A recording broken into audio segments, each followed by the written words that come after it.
Ever get that, like, a creepy feeling? Like something's just not right. Yeah, totally, like that little voice in the back of your head. Exactly. And that's kind of what today's deep dive is all about. We're looking at some, well, some pretty unsettling stories, true ones shared online. Those times when, like normal everyday stuff suddenly becomes weird and scary. It's like the ordinary just cracks open, right? And these stories, they're so powerful because they feel like they could happen to anyone. They really do. Like it makes you think twice about your own experiences, you know? Those little moments that maybe felt a bit off, but you just kind of brush them off. Totally. And we've got three really interesting ones lined up for you today, all from this YouTube channel that's just dedicated to true scary stories. Yeah, it's a great channel. So many good stories. Okay, so first up, we've got a story about an old friend, a visit that goes wrong, and, well, let's just say a very mysterious figure in the night. Oh, this one's a good one. I love the ones where it's like a normal setting that becomes creepy. Me too. Okay, then we're hopping over to Sweden. A family camping trip, except, well, things get pretty intense with some unexplained sounds and a very disturbing history about the location. I remember reading this one. It's like, you're out in nature, supposed to be relaxing, but then... Right, you're vulnerable out there. Exactly. And lastly, we'll hear about a teenage girl walking home, and what starts as a seemingly, harmless encounter turns into a really frightening and long-lasting ordeal. That one's a tough one.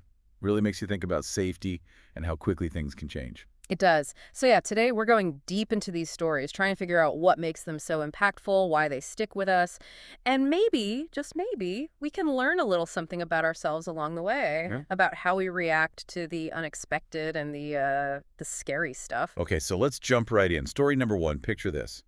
You're driving back to Louisiana from Austin. It's a long drive. Oh yeah, I've done that one. It's brutal. It is. And you're like scrolling through Instagram, just kind of zoning out. And you see that your old high school friend, Tom, lives like an hour outside Austin, basically running your route. Oh, that's convenient. Super convenient. And you haven't seen this guy in ages, right? Just the occasional like or comment here and there. So you're thinking, why not, right? Exactly. Like, what's an hour detour? Catch up with an old friend feels spontaneous. It's like fate, almost. Right. So our narrator thinks the same thing, pulls off the highway, heads towards Tom's place. And right away, the house has this old-fashioned vibe. Oh, I love those old houses. So much character. Yeah, definitely. Like creaky wooden porch. You can practically smell the old wood inside, right? Hmm. And the furniture totally screams 1970s. Oh, yeah, I can picture it. A bit worn, maybe some shag carpet. Uh-huh, maybe. But, it has that certain charm. Definitely. And Tom's super welcoming. They just fall right back into that easy, old friend banter. It's like no time has passed at all. Totally. Before you know it, they're a few whiskeys in, catching up on like years of life. The drinks always flow when you're reminiscing. They do. It's getting late, sun's starting to set, and things are, things get a little blurry for our narrator. I can imagine a few whiskeys will do that. Yeah, a few too many, maybe. Happens to the best of us. So Tom's like, hey man, why don't you just crash here, spare room's all yours, save yourself the drive. Seems like a responsible choice at that point. Totally. Plus, who wants to drive after all that whiskey, right? Definitely not. So the narrator just agrees, not really paying much attention to the spare room itself, just exhausted, probably still buzzing from the drinks. Right, he just kind of collapses under the bed. And then boom, middle of the night. Yeah, the middle of the night. That's always when the creepy stuff happens. It is. He wakes up, that feeling, dry mouth, disoriented, like, where am I? And that's when he sees it, in the corner of the room by the closet door. Uh-oh, what is it? He describes it as this coat-like figure. Okay, a coat, like hanging on a coat rack? That's what you think, right? Right.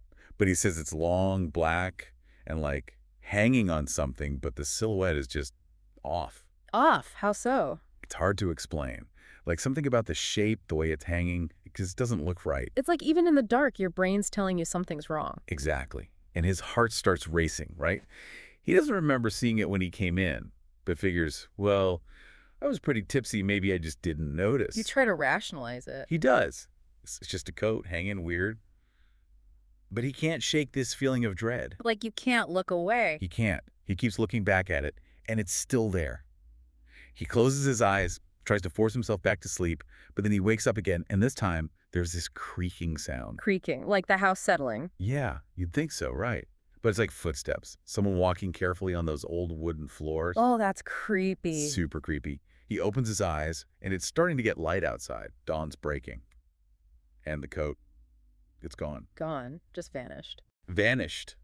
No coat, no nothing. So now he's freaking out, right? Oh, he is totally freaked out. He practically runs to Tom's room, wakes him up, starts asking about the coat. Like, hey man, what's up with the creepy coat in my room? Exactly. And specifically, he asks about a coat rack and a black trench coat in the spare room. Because that's what it looked like, right? Right. But Tom's reaction, total bewilderment. He's like, dude, I don't own a trench coat. And I definitely don't have a coat rack in that room. So now what? Right. The narrator's like, but I saw it, I swear. They go back to the spare room, but there's nothing there, just an empty closet door. That's so unsettling. Like, where did it go? I know. They even searched the whole house, top to bottom, no coat rack, no trench coat, nothing. And Tom's probably thinking his friend's gone a little crazy. Oh, absolutely. Tom's like, maybe you dreamt it. But the narrator, he can't shake the image of that figure just stuck in his mind. I bet. It's those things you can't explain that really get to you. Totally. Yeah. So as soon as it's fully light out, he's like, okay, I gotta go. Thanks for the hospitality, but I'm out of here. Yeah, I don't blame him. I'd be spooked too. So he leaves, but that unsettling image, it stays with him. And we're left with this puzzle. Like, what was it? A trick of the light? A weird dream? Right. Or was there someone else in the house? And if so, who were they and what were they doing with that coat? So many questions, no answers. Exactly. Okay, ready for something completely different. Hit me with it. Story number 2. We're going to Sweden. Beautiful scenery, right? But with a creepy twist. Oh, I'm intrigued. Tell me more. So we've got a family. They're on a road trip with their friend, Anna. They're driving. Their main destination is this theme park. Sounds fun, right? Yeah, sounds like a good time. It does.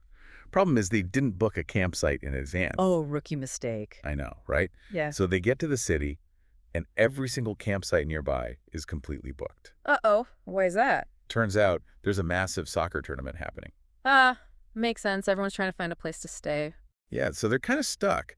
Their only option is to try and find a spot, like out in nature, free camping. I've done that before. It can be nice if you find the right spot. It can. So they end up finding this gravel parking lot in a forest near a beach. Beautiful spot, actually.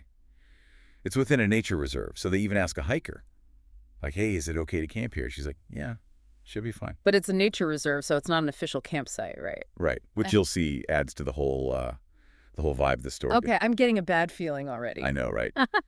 So they set up their tents, parents in one, narrator and Anna in another, close by.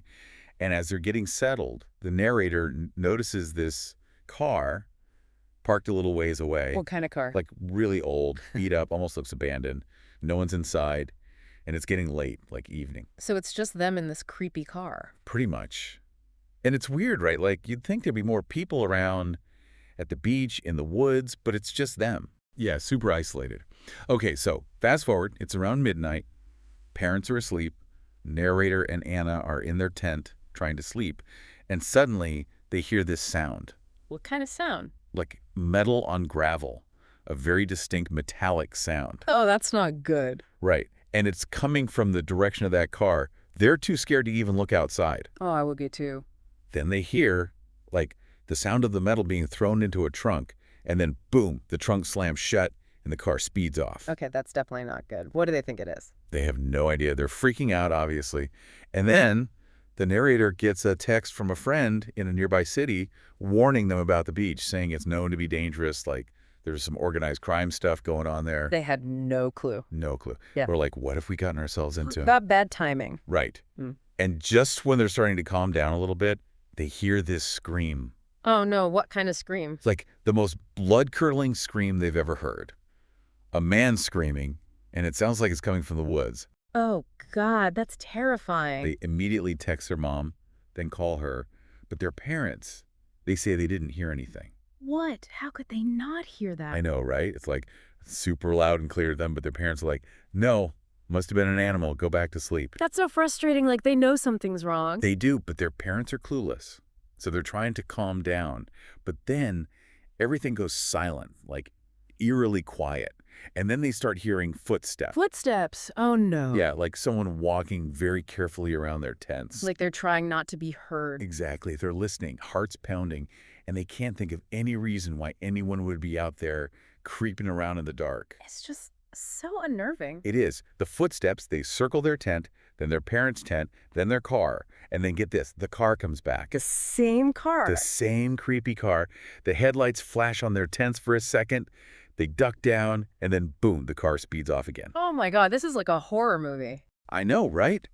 And then, just a few minutes later, a police car speeds by. Yeah. Going in the same direction as the creepy car. What? So now the police are involved. It's crazy. They don't know what to think. Obviously, they don't sleep in their tent. They grab their stuff and pile into the car, lock the doors, and stay there until morning. Smart move. I wouldn't want to be out there either. No way. Yeah. So morning comes, and they're packing up, trying to get out of there as fast as possible. And I bet they told their parents everything. Oh, yeah. And their mom, she's like, well, actually, I did hear the footsteps. She did, but she didn't say anything. I know, right? And she even heard this, like, heavy breathing sound right by their tent. Like, really creepy. Oh, my God, no. That's terrifying. I know. But their dad slept through the whole thing, heard nothing. Typical dad. Haha. But seriously, that's so scary. So they pack up, get out of there. But here's the truly disturbing part. When they get home, the narrator, she decides to do some research about the forest. Oh, I don't like where this is going. And guess what she finds? Not long before their visit, a man had been murdered there, stabbed to death. And to make it even creepier, 2 men had gone missing from that exact beach and were never found. Oh my God, no way. So they were literally camping in a place where all this awful stuff had happened. They were, and they had no idea. Yeah. So now everything takes on a whole new meaning. The car, the shovel, the scream. It all connects. Yeah. Right? But they're left with so many questions. Like, who was using the shovel? Was the scream related to the murder and the car, the police? I know. It's chilling. Yeah. They were potentially in serious danger, and they didn't even realize it at the time. It makes you wonder what else is going on out there that we just don't see. It really does. Okay, deep breath. You ready for the last story? Let's hear it. This one is a little different. It's about a teenage girl, 16 years old, walking home alone at night. I did that all the time when I was a teenager. Never really thought twice about it. Yeah, it's like your neighborhood. You feel safe, right? Exactly, until you don't. Until you don't. So she's at her friend Haley's house. There's a get-together, but it's a little awkward. Why is that? There's this boy there. She's trying to avoid, teenage drama. Oh, yeah, been there. Right. So she's like, okay, I'm out of here. Decides to walk home. It's like a 20-minute walk. Not too bad. No, familiar route. She's done it a million times. Her mom's probably going to be out late anyway. So she's walking. It's dark. But she's not really paying attention, just in her own world. Lost in thought. Totally. And then she realizes she can hear footsteps behind her. Uh-oh, that's never a good sign. It's not. Yeah. She slows down, listens carefully. Yep, definitely not her own footsteps. Mm-hmm. She turns around, and there's this guy, middle-aged, hood up, hands in his pockets, just smiling at her. What does he do? He just says, how you doing? All casual. Oh, I don't like that. Right, she just mumbles hi and keeps walking, trying to act like it's no big deal. Hoping he'll just go away. Exactly. But he doesn't.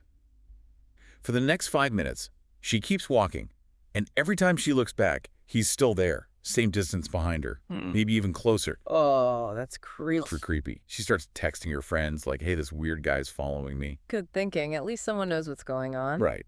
And then the guy, he calls out to her, isn't it such a nice night? Love this weather? Like trying to make small talk? But she's not engaging. No, she just gives a quick, yeah, and keeps walking, trying to speed up without making it obvious. But he's not getting the hint. Nope. Then he says, are you from the neighborhood? And she's like, no, just trying to be brief, hoping he'll leave her alone. But he doesn't, does he? He doesn't. He chuckles, and then, here's the part that really gets me. He says, I'm not going to hurt you. You live by the elementary school, right? Oh my God, no. How does he know that? That's what's so scary. It's like, how does this stranger know where she lives? It means he's been watching her. That's what she thinks. And that's when she just snaps. She screams, leave me alone, and starts running as fast as she can. Adrenaline kicks in. Big time. And she hears him running after her. And now his voice changes. He's not the nice guy anymore. He's yelling, shut up, you little bitch. Oh, God, that's awful. It is. She just keeps screaming for help as loud as she can. And thankfully, it works. What happened? People start turning on lights in their houses. A couple comes out to see what's going on. And just at that moment, Brandon, the boy she was trying to avoid. He shows up on his bike. Oh, wow, what timing. Talk about ironic, right? So the guy, he sees people, hears the commotion, and he takes off. Probably didn't want to get caught. Definitely. Yeah. So Brandon, he walks the rest of the way home. They go inside. They're probably both shaken up. Oh, yeah. But here's the crazy part. Later that night, her mom's still not home. Brandon's still there, just in case. That's sweet of him. It is. They're both upstairs, and they hear footsteps outside circling the house. No way he came back. That's what they think. Her bedroom faces the backyard, and then they hear the backyard gate opening. But he's coming in. They look out the window, but they don't see anyone. And then they hear a voice, clear as day. "I see you up there." Oh my God, that's chilling. Like, how did he even know they were looking out the window? I know, right? It's like he's everywhere watching them. So creepy. So they call the police, obviously. Brandon does most of the talking. He's surprisingly calm. In a crisis, some people just take charge. Yeah, he was great. Police arrive. Her mom gets home. Everyone's freaked out. They have a police car parked outside for a while just to be safe. Smart move, just in case he's still lurking around. They also install a security system, cameras, the whole thing. But even with all that, her mom eventually decides to sell the house. She didn't feel safe anymore. Nope, and neither did her daughter. It's sad, right? Like they had to leave their home because of this stalker. That's awful, and they never found out who he was. Nope, never. It's like he just vanished. And that's what makes it so scary. Not knowing who he was, why he did it, if he's still out there. The unknown is always the scariest part. It really is. So there you have it. 3 stories, all true, all unsettling in their own way. And all leaving us with more questions than answers. Exactly. Like, was that figure in the spare room real? Or a trick of the mind? What was going on in that Swedish forest? And who was that stalker and what did he want? These stories, they make you realize that even in the most ordinary places, things can go wrong. They can. And I think for anyone listening, especially those who love those aha moments, those moments of realization, these stories, they offer a different kind of insight, don't you think? Totally. They make you think about things you wouldn't normally consider, like how easily our sense of safety can be shattered. And the importance of trusting your gut feeling, right? Like if something feels off, it probably is. Absolutely. And they show us that there's a dark side to human behavior that we can't ignore. It's true. So here's something to think about. In a world where we share so much online, where we go through our daily routines, often without really paying attention to what's around us, how much do we actually consider the unseen, the unknown? It's like we're so focused on our own little bubble, we forget that there's a whole world out there and not all of it is good. Right. These stories, they remind us that the lines between our personal worlds and the outside, they're not as solid as we think. And sometimes those lines can be crossed in ways that are truly disturbing and leave us with more questions than answers. And sometimes those questions never get answered. That's the scariest part of all.